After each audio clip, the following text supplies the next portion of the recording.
Well, we're going to be jumping into our series, Upside Down Christmas. And here's the thing. We're thinking about Christmas, and as I was thinking about this series and what direction to go, I was thinking about what kind of an odd holiday. When you think about Christmas, and you kind of step back a little bit, what an odd holiday it is. I love what Jim Gaffigan, famous comedian, says about Christmas. He says that Christmas is like the ultimate drunk person's holiday. Now follow me on this. He says it's like the one time of year that you go outside and you cut a tree down and you drag a tree from the outside inside your house. And then you think, what should we do? Let's put lights on it, and you start hanging lights on this like random tree that you put in your house. And then, it's like, oh, what else does it need? That tree needs popcorn, and you're like hanging popcorn and, all these things on it. And then again, you like go outside your house and you're like, let's take the lights from the inside and put them on the outside of the house. And it's just, there's all these things. If you think about some of the traditions, it's like, what else does this holiday need? You know what it needs? It needs socks hanging by the fireplace. That's exactly what this holiday needs. And an elf that is sometimes on a shelf, and like all these weird things. And you're like, how did this holiday become what it is? And it's this strange thing. And even when you think about the true meaning of this holiday, it's really this weird thing. No one could have predicted thousands of years ago that we would be celebrating this day. You see, if you were talking to an outsider, someone who'd never heard of Christmas before, and they're saying, why do you do all of this? You say, well, there was actually this unwed couple that they were traveling across the countryside. They lived on the backside of the desert in the middle of this empire. And this tiny little village one day, this woman gave birth to a guy by the name of Jesus. And that's why we celebrate it. The person would hear that and go, wait, so we're thousands of miles away from this. And this is thousands of years later. And this happened in this tiny little village on the backside of an empire. And yet, today, there are literally billions of people celebrating this birth. You see, this was an unexpected day. And this is why we're calling this an upside down Christmas, because this baby that was born grew up to become someone by the name of Jesus. And Jesus had these teachings that were also kind of upside down. We understand that Jesus flipped the world on its head, that him and his followers turned the world upside down. And some of the things that Jesus would say, if you just look at him at first glance, you would think like, what are you talking about? Jesus said things like, the first will be last and the last will be first. Right? Imagine like you're a track coach, and you get all your kids together and you're like, listen, kids, the first will be last. That one slow kid is like, sweet, last will be first. It's about time I get a first place finish, right? Like there's all these things. And he said things like this. He said, whoever wants to be great will be the servant of all. What does that mean? And then he also said things like, whoever finds his life will lose it. And whoever loses his life for my sake will find it. So Jesus, what are you getting at here? And then his followers, his contemporaries that came after him, they said these similar kind of weird upside down statements. Things like this, for when I am weak, then I am strong. You look at this and you think, wait, what? I'm weak, then I'm stronger. Or how about this? Jesus was rich, yet for our sake he became poor, so that through his poverty we could become rich. It's like this weird upside down kingdom.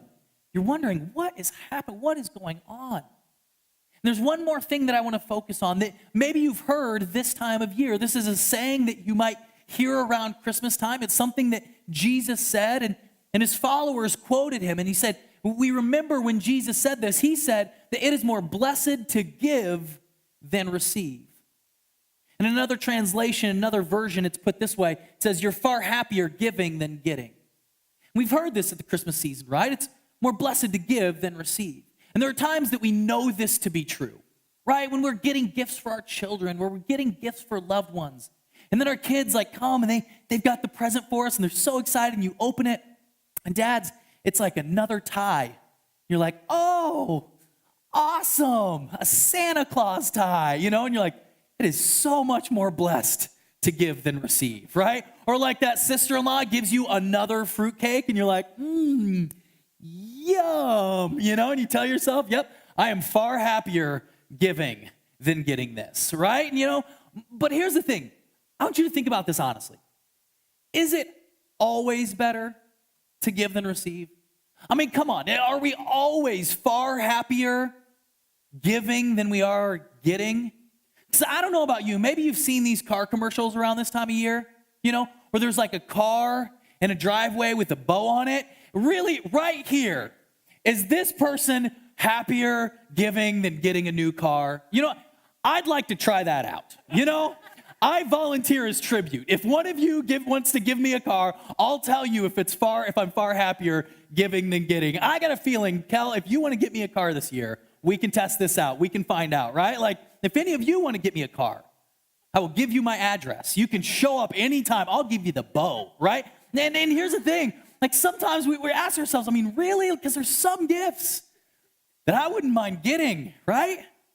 But this idea that it's far better, in fact, that you're happier giving than you are getting has actually been proven out by scientists. So, social psychologist Liz Dunn did a study of multiple different surveys, and they did these tests. It was published in Science magazine, and they did a study on, is it true that you're happier giving than you are getting? And in fact, the economists looked at this study and they thought, oh, there's no way. There's nothing in the economical sciences that would say this to be true. But Liz Dunn and her colleagues found out that statement that you're happier giving than you are getting to be true. In fact, this is what they said. They said happiness correlated not with the amount of income or bonus a person received, but in the amount of money the people spent on others. In fact, they were blown away. They walked in with this hypothesis that it's more blessed to give than receive, that you're happier to give than you are to get. That was their hypothesis walking in, and they actually were blown away. The results proved beyond that. It was a larger result than even they expected. Economists were blown away by this, and they ended the study by saying this. They said, giving once might make a person happy for a day, but if it becomes a way of living, then it could make a lasting difference in their life. This social scientist, this psychologist, realized they correlated these results to saying it had the similar effects as someone who had worked out regularly and had a healthy diet, the effects it had on someone's attitude in their life. It's crazy. They were blown away by the results. They said if someone gets this kind of way of living, that they just become a generous person, it has these effects on their life that actually make them happier in life. And this is what I want to talk about today, this idea. I want to turn some things on its head, and I want to give you a tool. I want to give you an idea, a concept that can help you with this time of year. And again, when you first hear it, you might think, Dan, what on earth does it have to do with where we're going? And I just want you to follow me. Again, this is an upside-down Christmas. So I want to take a common understanding of something that happens this time of year that's usually seen as less than, and I want to elevate this idea. I want to teach you this year the art of regifting, right? When you hear regifting, you think, like, oh, that's what I do for my weird uncle that I don't want to buy anything for, right? Like, that's your kind of regift. Or like, oh my gosh, I have a holiday party in like 2 hours and I don't have a gift for anyone. That I don't know anyone that happened to this week, like Benji, didn't happen to him this week with our staff Christmas party. Thanks, man. But you just all of a sudden, you're like, oh man, like, I don't have a gift for this, And you like run to your closet, or you like pull out that drawer, because I know you have the same drawer in your house that I have in mine, and you're like, what looks new? What looks new? And you're like, regifting usually is something that like isn't really elevated. I want you to learn the art of regifting this year.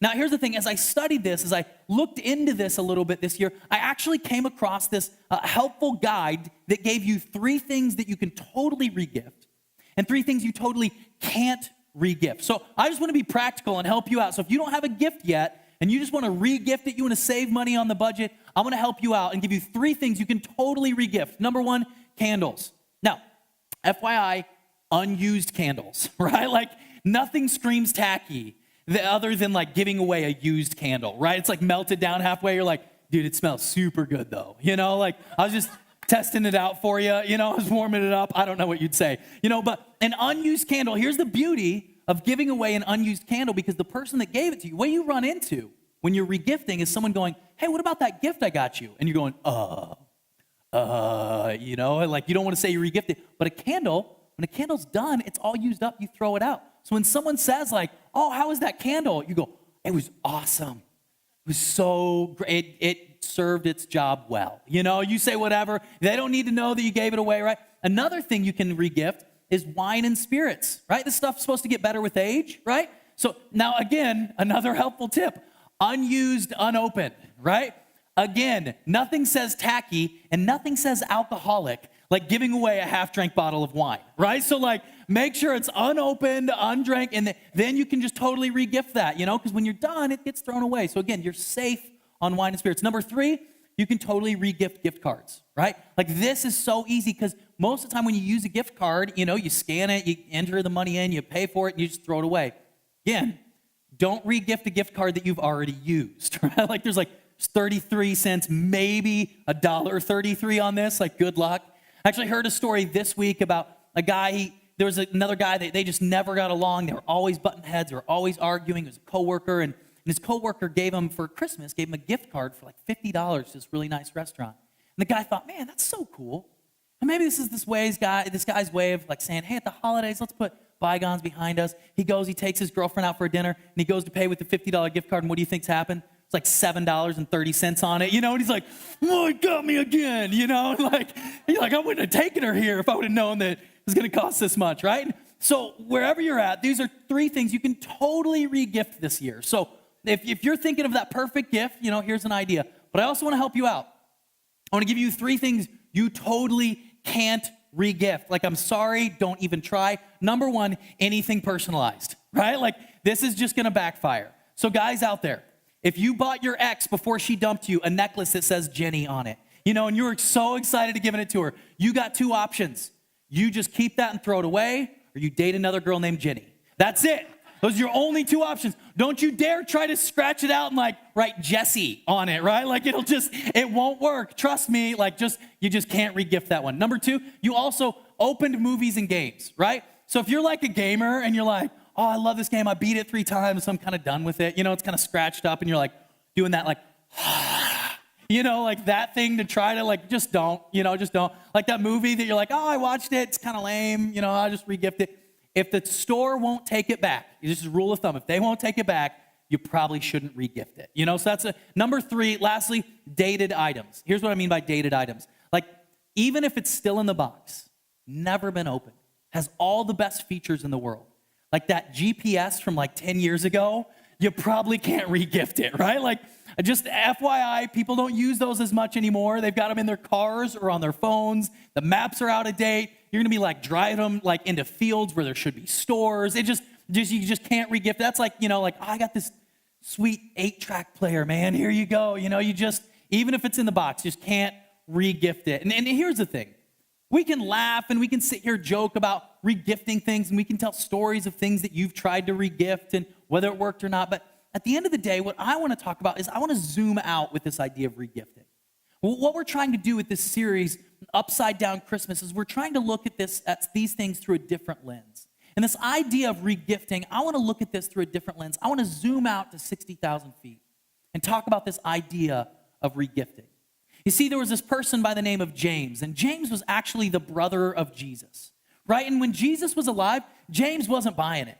Like, Jesus is going around doing miracles, and imagine being like the brother of Jesus, and your mom comes home and you're like, oh, James, I got to tell you, you won't believe this. Your brother just turned water into wine. And James is like, oh, stupid Jesus, and he's like, oh yeah, I can show him, And James wasn't a follower of Jesus until Jesus dies. And then Jesus resurrects from the dead, and James sees his brother and said, that guy died and now he's alive again. And at that point, James says, I don't know anything else, but I know I'm following that guy. I mean, what would your brother have to do to convince you that he was the Son of God, right? Like, that bar would be pretty high, right? So when we hear the words of James, imagine this is James, the brother of Jesus. He becomes an influential leader in the early church. And James says this. He says, every good and perfect gift is from God. So I want you to think for a moment about your life. I want you to think about the blessings that you have in your life. Your loved ones, your health, your home, your job, all of these things. Like, you have a family here at Icon Church that loves you and cares about you. All of these things, James is saying, every good and perfect gift is from God. And when we realize that everything we have is grace, everything we have is a gift, that life is a gift. We need to ask ourselves, in light of that understanding, in light of it's all a gift, that everything, every good and perfect gift comes from God, in light of that, how are you regifting those good and perfect gifts? How are you leveraging those gifts that you've been given? And I love this. At the beginning of that verse, James actually starts off and he says, do not be deceived. Every good and perfect gift comes from God. It's as if he knows us. It's as if he knows what we're like, that if we don't think about it, if we're not careful, that sometimes we'll begin to think that I did this. I earned this. I deserve this. And we think that it's on us, but we've got to realize, even by being born in the country we're born in, by the fact that we've got clean water, that we've got food, that we've got clean clothes, that we have roofs over our heads, that's a gift. You didn't earn that. Listen, and even the talents and the abilities that you have, that you're able to get the job and all the hard work that you do, you are given those gifts and those abilities by someone. We have to realize everything's a gift. So in light of that, how are you regifting what you have? We've got to understand it's all a gift. Everything. So how are we leveraging those things? See, there was this pastor and this church planter by the name of Paul. Jesus dies, and then all these churches start springing up all across the Mediterranean. And there's this one leader by the name of Paul, and he's raising up other leaders because he's starting so many churches, he needs other people to lead them. And he raises up this guy by the name of Timothy. Timothy's this young leader, and Paul's encouraging him and kind of coaching him on how to pastor his church. And Paul writes Timothy this letter that we still have today, where he's challenging Timothy about this idea that we've been given so much. And look at the strong language that Paul uses as he writes Timothy. He says, command those who are rich in this present world not to be arrogant nor put their hope in wealth, which is so uncertain, but to put their hope in God, who richly provides us with everything for our enjoyment. Command them to do good, to be rich in good deeds, and to be generous and willing to share. Look how strong this language is. Paul is like, we're getting this inside look at this coaching moment between Paul and Timothy, and he's saying, Timothy, here's what I need you to do. Go to your church and command them. Command them to do good. Timothy, listen to me. Command them to be rich in good deeds. And you command your church, Timothy, to be generous and willing to share. Why? Because we realize that we've been given so much. Imagine for a moment if Paul looks at the church that Timothy's serving in and says, they have been blessed, they are so rich in the world standards. What would Paul say about our church? What would Paul say about the church in America? We've been given so much. What Paul is saying to Timothy 2,000 years ago is true of us today. We need to do good, to be rich in good deeds, and to be generous and willing to share with anyone that we need to regift what we've been given. That we have a responsibility and we have an obligation to leverage what we have been given for this world. And we have an opportunity to do this.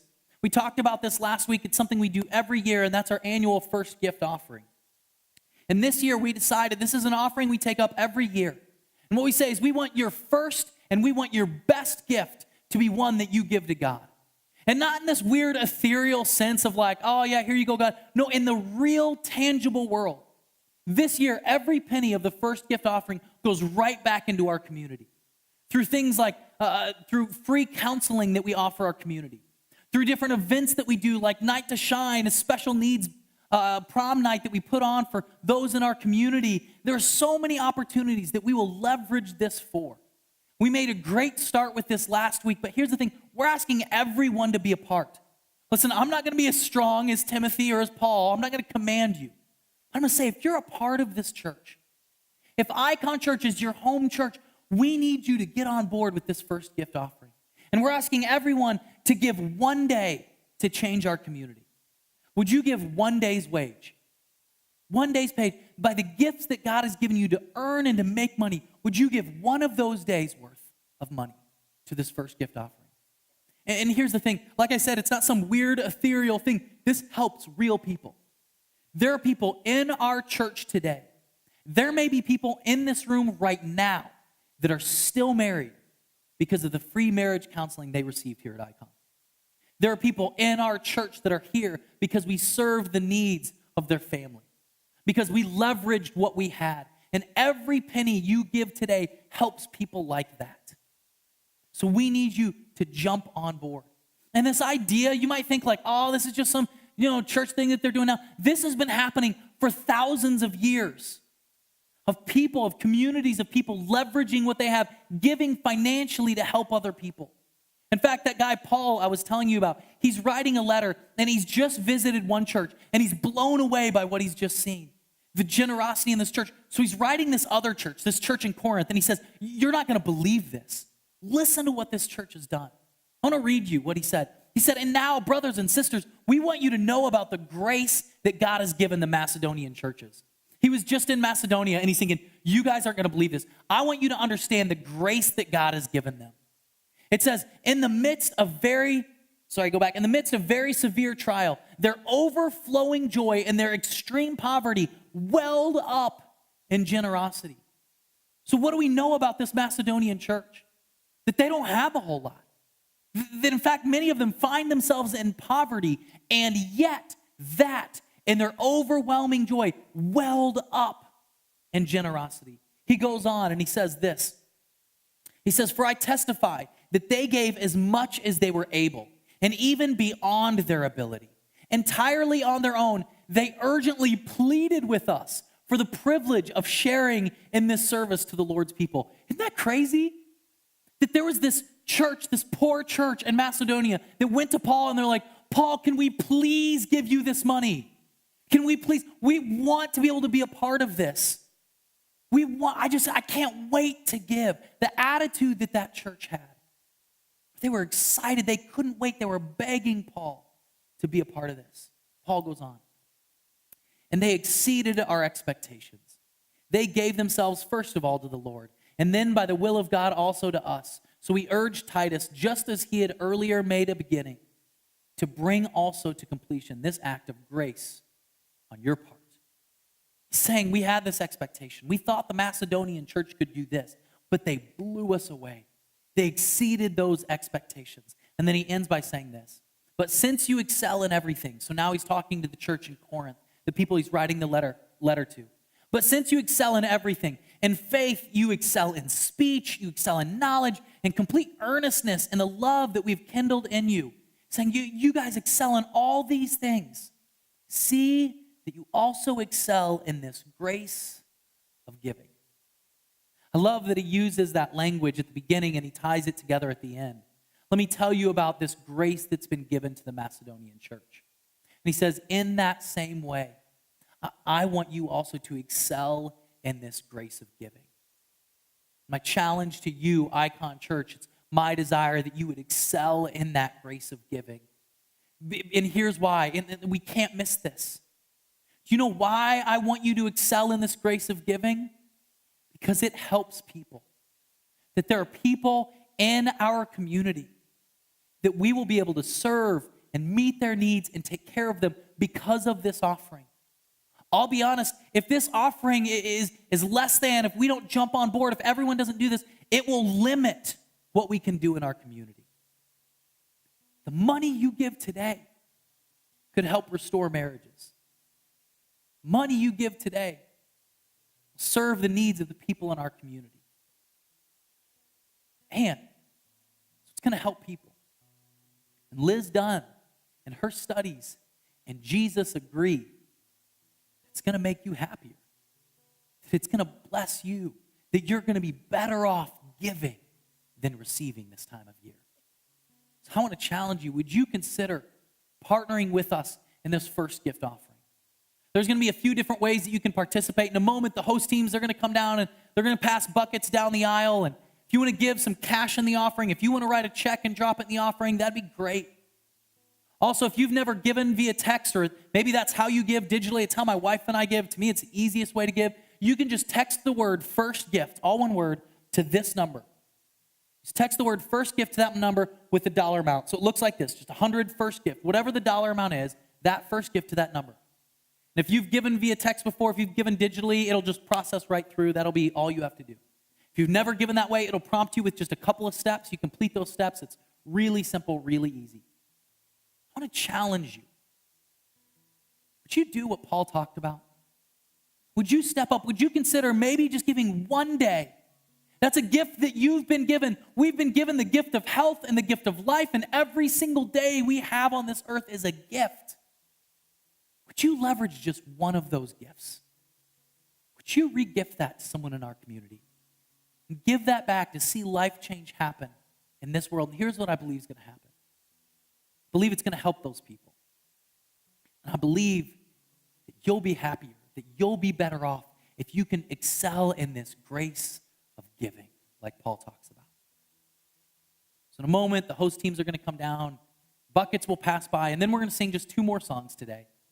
I want to encourage you, don't leave until Kayla comes back up, our host comes back up here and dismisses us all together, but I want to challenge you, if you would consider being a part of this first gift offering. If you're a guest today, this is more for those of us who consider Icon Church home. But if you want to give, you're more than welcome to. You know what it's going towards. And here's the thing, we've got a big goal this year. I'll be honest, our goal, it's pretty big. And we're going to need every single person to jump on board. And we're probably going to need a few people to step up and say, I'll exceed those expectations. The expectation is to give one day. I'll go above and beyond that. We're probably going to need a few people to do that. If we can do this, we can serve so many needs in our community. I can't wait to see what God does with that in 2019. Amen? Let me pray for you.